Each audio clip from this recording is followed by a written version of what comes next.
We think we know the gods of Egypt, golden sarcophagi, gentle Nile horizons, deities of light, order, and eternal life. But the truth is older, stranger, and far darker than the stories we grew up with. Because the Egyptian gods were not symbols of perfection, but forces of chaos, hunger, fear, and death. Today, we descend into the shadows of the Nile.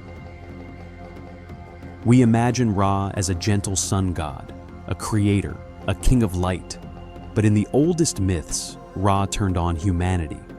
When mortals mocked him, he unleashed Sekhmet, a lioness of bloodlust, commanded to slaughter mankind.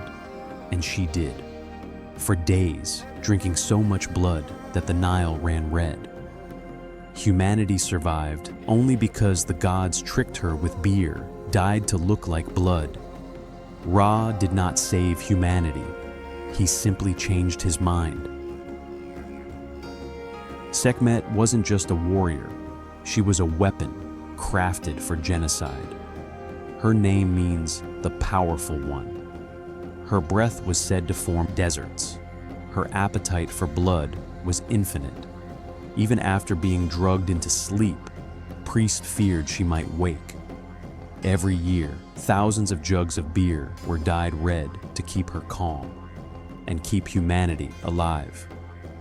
Sekhmet was not a protector. She was a reminder. The gods do not love us. To Egyptians, the crocodile was terror itself. Silent, sudden, unstoppable. Sobek embodied that fear. He didn't guide the dead. He ate them. Souls judged unworthy were tossed into his waters and devoured in darkness. Some pharaohs worshipped him, hoping to appease the beast. But Sobek wasn't cruel. He was simply the truth of nature. Life eats life, even in the afterlife. Sobek was not evil. He was hunger, made divine. Neith is remembered as a mother goddess, gentle, wise, creative. But the oldest texts say she was the first being, older than Ra himself. She wove the universe, then armed herself with weapons. Neith was a war goddess first. Her symbol was the crossed arrows, and her judgment was terrifying.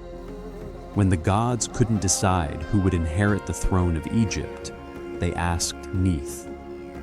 Her answer, let mortals fight, let the strongest rule. Creation and destruction were the same thread in Neith's hands. Every night, as Ra sailed through the underworld, a serpent waited for him. Apep, the embodiment of chaos, endless, invincible, unkillable. The gods battled him every night just to keep the sun rising. Sometimes he swallowed the bark, causing eclipses. Sometimes he nearly won. Egyptians believed if Apep ever succeeded, the sun would never rise again. Apep was not evil. He was inevitability, the darkness that waits beneath every sunrise. Anubis is often shown as gentle, helpful, a guide. But in the earliest myths, Anubis was feared. A solitary god of the dead who prowled the desert at night, feeding on corpses and guarding graves from both mortals and gods. He weighed every heart against the feather of Ma'at. He did not forgive. He did not bend. A heart too heavy with sin was thrown to Ammit and erased forever. To Anubis, death was not punishment. It was order.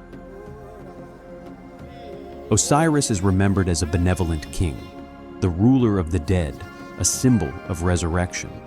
But the older myths are darker. Osiris was murdered and torn into 14 pieces. Isis reassembled him, but he never truly returned. Osiris wasn't resurrected. He was bound to death, condemned to rule a kingdom he could never leave, never escape, never rest. Osiris did not conquer death. He became its prisoner. The gods of Egypt were not perfect. not gentle, not moral by human standards.